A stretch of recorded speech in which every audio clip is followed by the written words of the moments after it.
नमस्कार, deep news मध्ये आपलं हार्दिक स्वागत। आजच्या ठळक घडामोडी। माजी आमदाराचा राजकीय बाप रामदास कदमच, रामदासभाई कदम यांचं विधान। विश्व हिंदू परिषदेतर्फे कारसेवक आणि रामसेवकांचा सत्कार संपन्न। अक्कलकोट येथून खेडमध्ये आगमन झालेली श्री स्वामी समर्थांची पालखी मिरवणूक संपन्न। जेसी फेस्टिवलचा अमृत महोत्सवी वर्ष देखील मोठ्या जल्लोषात पार पडो, आदिती तटकरे यांच्या शुभेच्छा। सविस्तर वृत्त।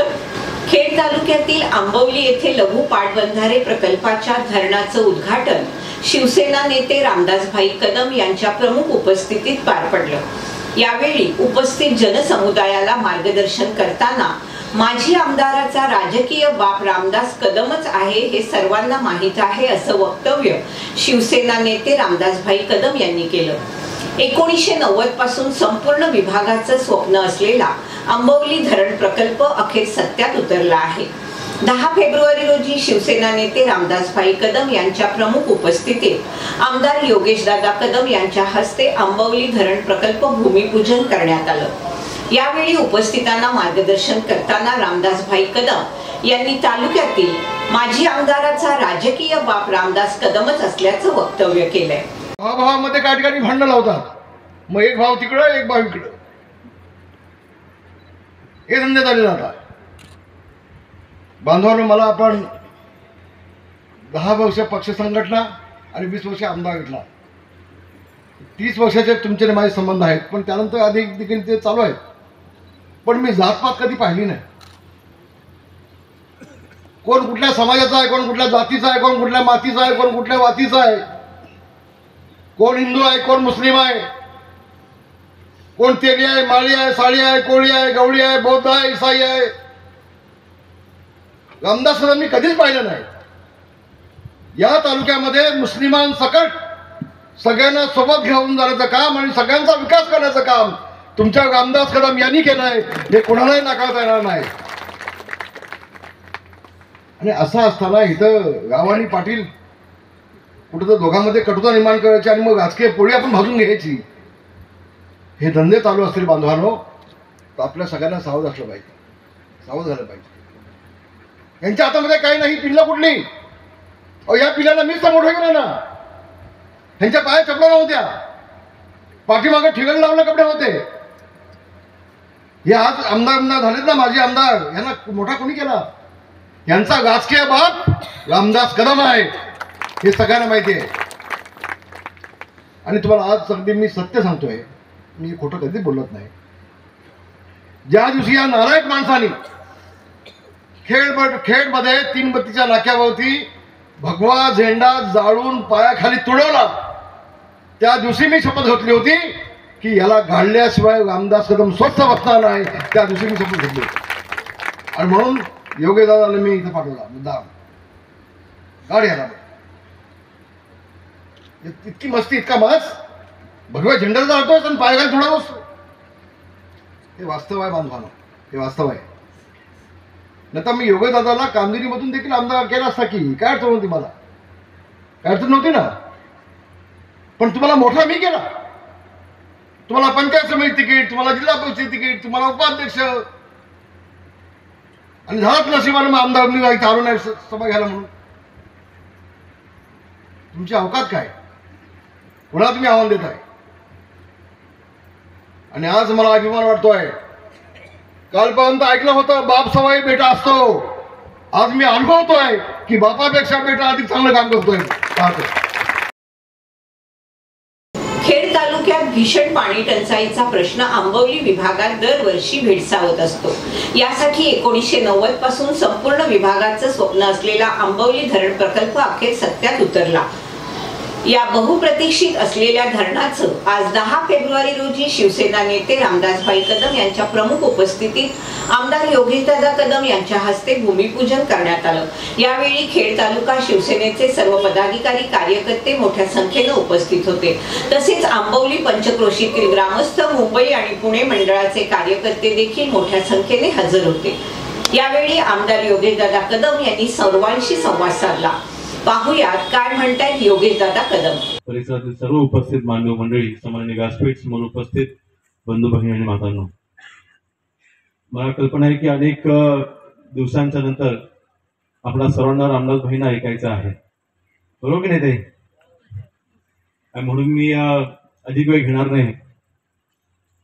आपल्या सर्वांना माहिती आहे की गेल्या 2 वर्षापूर्वी आपण जो उल्लेख केला, आंबोलीच्या जत्रेमध्ये मी एक घोषणा केली होती आणि अजूनही मला आठवते ज्यावेळेला आपल्या सर्वांच्या आशीर्वादाने आमदार म्हणून निवडून आलो आणि महाराष्ट्रामध्ये आपली सत्ता आली आणि जलसंधारण विभागाच्या मार्फत आपल्याला काही धरणं आपल्याला मंजूर करून घ्यायची होती. त्याचा पाठपुरावा मागच्या 6-7 वर्षांपासूनचा सुरू होता. रामदासभाई मंत्री असल्यापासूनचा हा सगळा संपूर्ण पाठपुरावा चालू होता आणि ज्या वेळेला अर्थातच सगळीच जवळपास 25-30 धरणांची यादी होती. त्याच्यामधून 6 ते 7 धरणांना प्राधान्याने मंजुरी मिळणार होती आणि मग खेड तालुक्यामध्ये कुठल्या धरणांना मंजुरी द्यायची हे जेव्हा निर्णय घ्यायचे, जेव्हा आम्ही बसलो होतो, त्यावेळेला भाईंनी पहिलं नाव कुठलं घेतलं असेल तर आंबवली आणि वडगाव ह्या 2 धरणाचं भाईंनी पहिलं घेतलं. त्याला कारण अनेक आहेत. पहिलं कारण म्हणजे अर्थातच या संपूर्ण विभागावरती आपल्या सर्वांवरती रामदास भाईंचं प्रचंड असलेलं प्रेम आणि आपुलकी. रामदास भाईंनी विकासाच्या मार्फत ह्या संपूर्ण भागामध्ये शिवसेना मजबूत केली, संघटन मजबूत केलंच, परंतु गावोगाव आणि व्यक्तिशय देखील रामदास भाईंनी लोक देखील प्रेमाची जोडली आणि त्या आपुलकी पोटी. हे पहिलं कारण. आणि दुसरं कारण म्हणजे डोंगर खोऱ्यामध्ये वसलेलं आपलं हे गाव सध्याच्या असलेल्या आपल्या सर्व गावामध्ये आज जलजीवन मिशन योजना गावामध्ये जवळपास सुरू आहे. 1,23,00,000ची जलजीवन मिशन योजना आपण आपल्या गावामध्ये राबवत आहोत. परंतु आपल्याला सर्वांना कल्पना आहे की जलपातळीची सध्या परिस्थिती काय असते.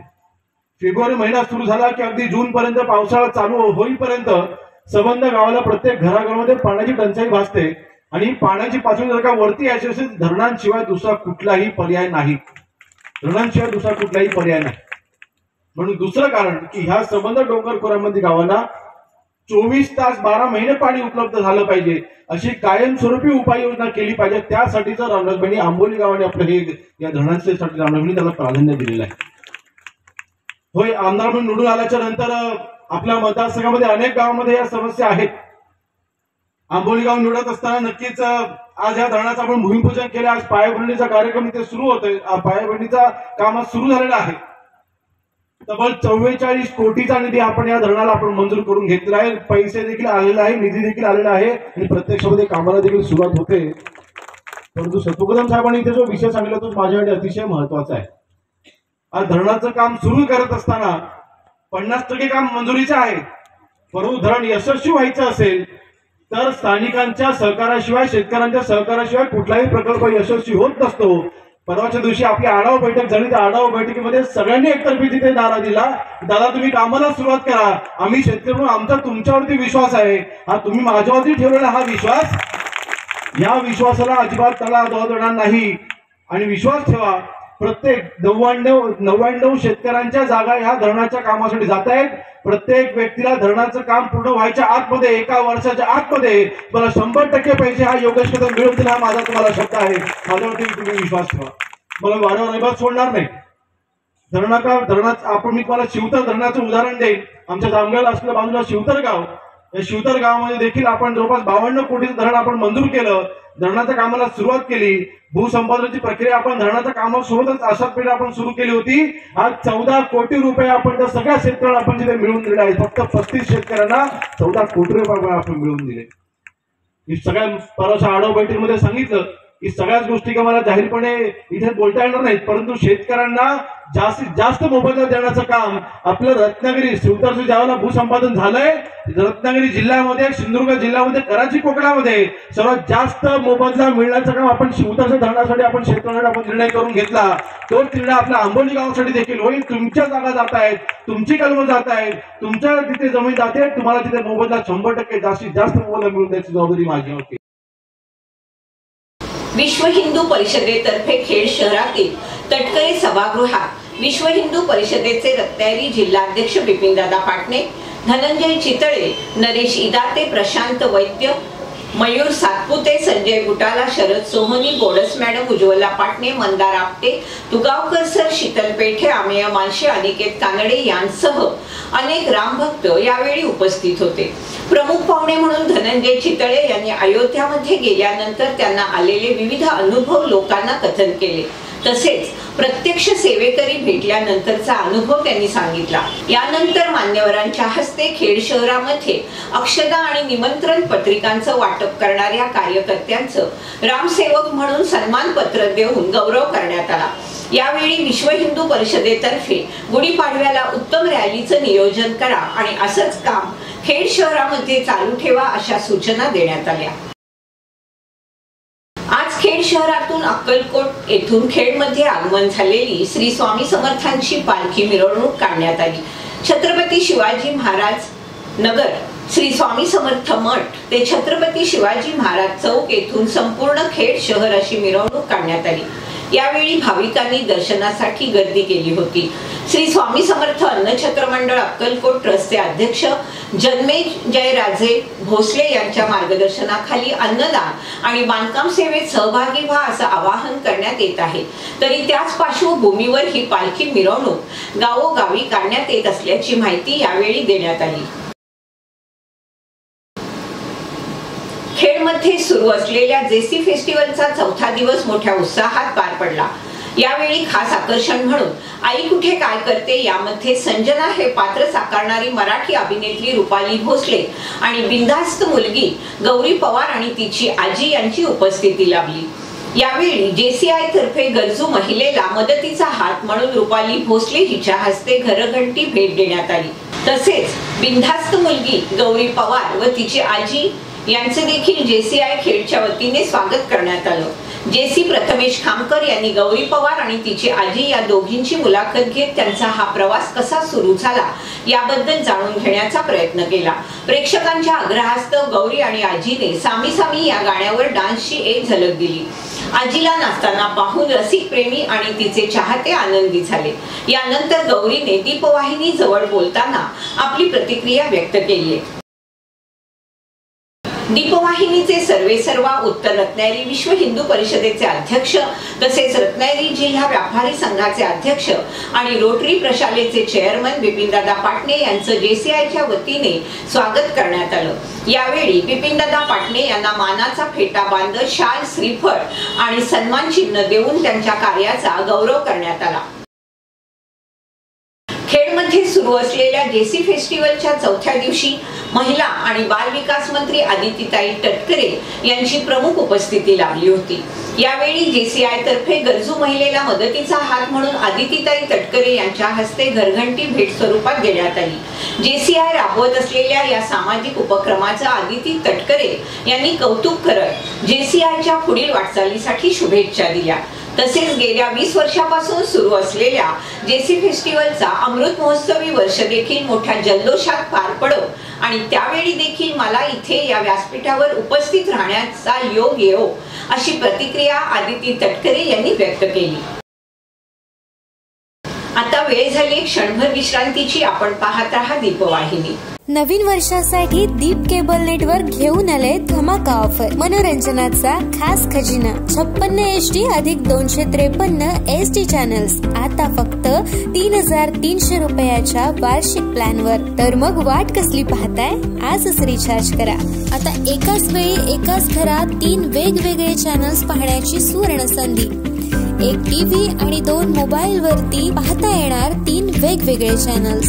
सर्व मराठी चॅनल्स आणि झी पॅकेज 6 महिने फक्त 1250 रुपये आणि 12 महिन्यासाठी फक्त 2400 रुपये. आपणा सर्वांचं पुन्हा एकदा हार्दिक स्वागत. श्रीवर्धन मतदारसंघात भाजपचा कार्यकर्ता मेळावा संपन्न झाला. यावेळी भाजपकडून सुनील तटकरे यांना नापसंती असल्याचं दिसून आलंय. भाजप हा जिल्ह्यातील सर्वात मोठा पक्ष आहे, त्यामुळे रायगड लोकसभेची जागा भाजपलाच मिळावी असा दावा भाजपच्या जिल्हा पातळीवरील नेत्यांकडून सतत करण्यात येत आहे. त्यामुळे पुन्हा राष्ट्रवादी अजित पवार गट विरुद्ध भाजप अशी रंगत होणार हे निश्चित असल्याचं चित्र सध्या श्रीवर्धन मधून दिसून येत आहे. भाजपकडून उमेदवारी जाहीर झालेले भाजप जिल्हाध्यक्ष धैर्यशील पाटील हे सुद्धा या मतावर ठाम असून हा कलगीतुरा पेटण्याची शक्यता दिसून येते।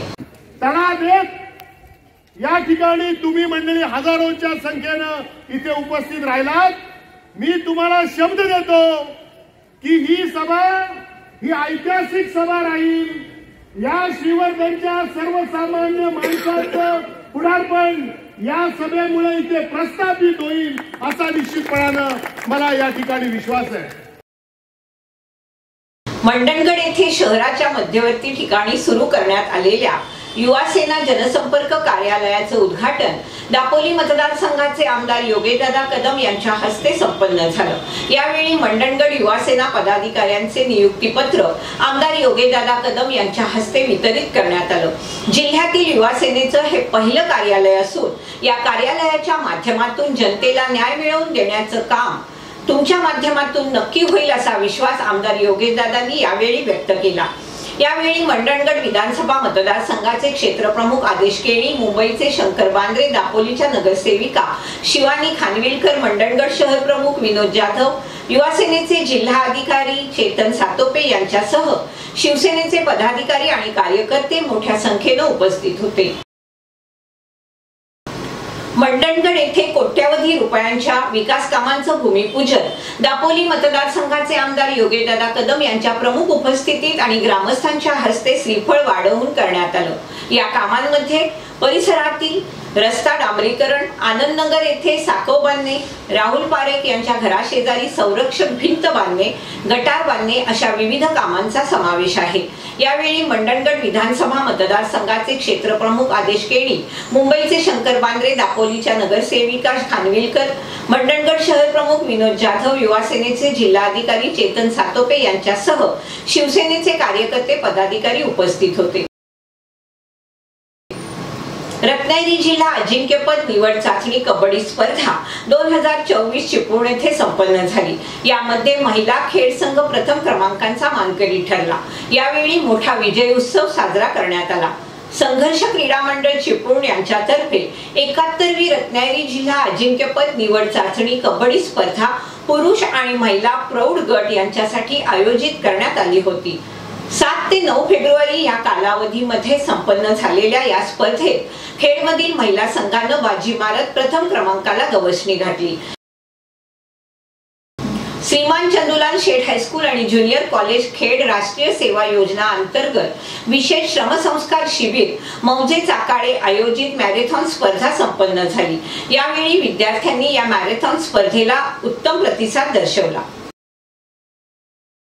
याचबरोबर वेळ झाली इथेच थांबण्याची। आपण पाहत रहा आपली लाडकी वाहिनी दीपवाहिनी।